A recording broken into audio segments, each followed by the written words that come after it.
Jésus et ses disciples marchèrent vers Jérusalem. Jésus savait qu'il allait lui arriver là-bas. Le roi romain, les chefs religieux allaient bientôt l'arrêter, car ils ne reconnaissaient pas que Jésus était le Messie envoyé par Dieu. Et Jésus, il pourrait faire demi-tour et ne pas y aller. Mais non, il voulait se rendre parce qu'il voulait faire la volonté de son Père. Lorsqu'il approcha la colline appelée le Mont des Oliviers, il envoya 2 de ses disciples en disant « Allez au village qui est en face. Quand vous y serez rentrés, vous trouverez un ânon sur lequel personne n'est jamais encore monté. Détachez-le et amenez-le. Et si quelqu'un vous demande pourquoi est-ce que vous le détachez, eh bien vous lui direz « Le Seigneur en a besoin. » Donc les disciples partirent et ils trouvèrent tout comme Jésus leur avait dit. Et quand ils détachèrent l'ânon, eh bien le maître leur dit « Hey, mais qu'est-ce que vous faites? » Et ils répondirent « Le Seigneur en a besoin. » Et ils amenèrent l'ânon à Jésus. Après avoir jeté leur manteau sur son dos, Jésus monta dessus. Alors c'est un ânon, c'est un bébé, il n'y avait jamais personne qui avait déjà monté dessus. Mais pourtant, il était doux, il ne faisait pas tomber Jésus, non. Il ne résista pas du tout. Jésus, ah oui, parce qu'il est le roi des rois, il est le créateur de toute la terre. À mesure qu'il avançait, eh bien là, il y a des gens qui étendaient leurs vêtements devant Jésus, comme s'il faisait un tapis, comme s'il déroulait un tapis rouge pour un roi. Et déjà, il approchait Jérusalem et là, toute la foule, remplie de joie, là, j'ai besoin de votre aide, parce que vous allez venir me placer les personnes qui vont louer Jésus avec des feuilles de rameaux. Donc, j'en donne à toi, Juliette, et vous allez prendre, parce qu'il y avait des enfants, des hommes, des femmes, tout le monde venait à sa rencontre pour le louer. Et déjà, qu'est-ce qu'il disait? Béni soit le roi qui vient au nom du Seigneur. Paix dans le ciel et gloire dans les lieux très hauts. Hosanna au fils de David. Hosanna, c'est un cri de joie qui veut dire sauve. Est-ce que vous pouvez crier Hosanna? Hosanna. Hosanna, oui.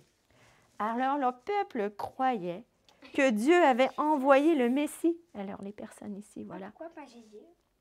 Ils croyaient que, eh oui, que Dieu avait envoyé le Messie promis et qu'il allait venir les délivrer des occupants romains qui venaient à Jérusalem pour prendre le pouvoir. Mais ce n'est pas pour cela que Jésus se rendait à Jérusalem. Il est vrai que Jésus est le Messie envoyé par Dieu, mais ce n'était pas pour s'asseoir sur un trône terrestre qu'il était venu à Jérusalem, c'était pour mourir sur une croix. Pourquoi? Pour combattre le diable, Satan, l'ennemi de Dieu. Oui, Jésus est mort sur une croix pour nos péchés, pour vaincre le pouvoir du péché et de la mort sur nous. Et il a vaincu Satan par sa mort et sa résurrection. Il est sorti du tombeau victorieux et il a été élevé dans les cieux. Il est aujourd'hui assis sur le trône céleste. Et non, le trône au ciel. Ah, je crois le trône. Oui. Alors la foule l'acclamait, mais au milieu de la foule, il y avait quelques pharisiens ici que eux, ils n'étaient pas très contents. Eux, ils étaient jaloux.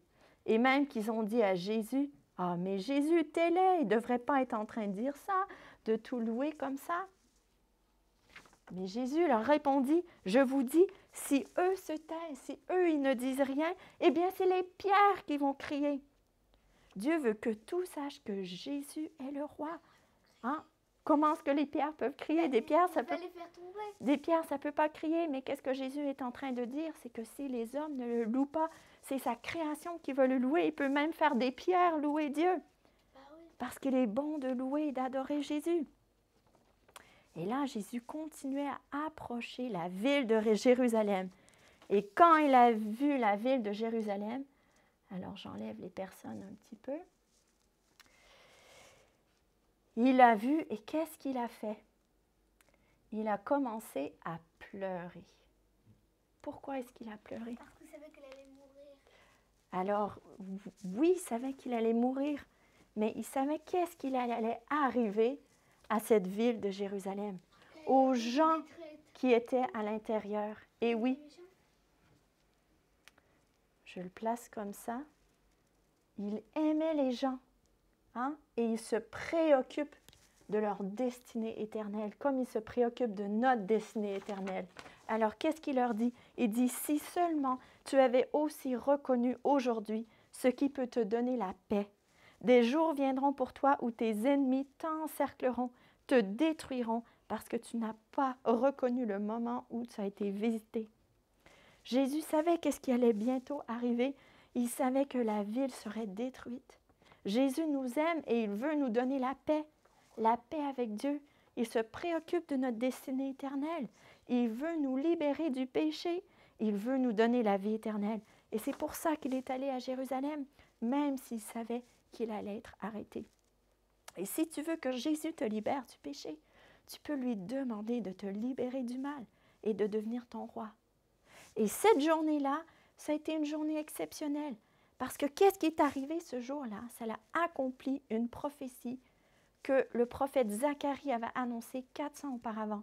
Quand il avait dit « Réjouis-toi, fille de Sion, lance des acclamations, fille de Jérusalem. » Je peux entendre vos « Hosanna ».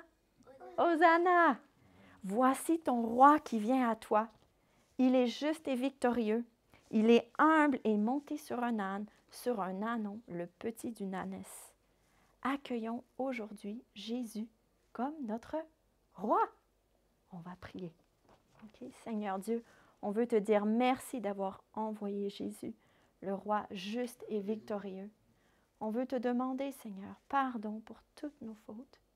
On te demande, Seigneur, de nous libérer du mal, de nous donner la vie éternelle. On veut reconnaître que tu es roi et on veut te louer, Père, Fils et Saint-Esprit. Amen. Merci pour votre aide.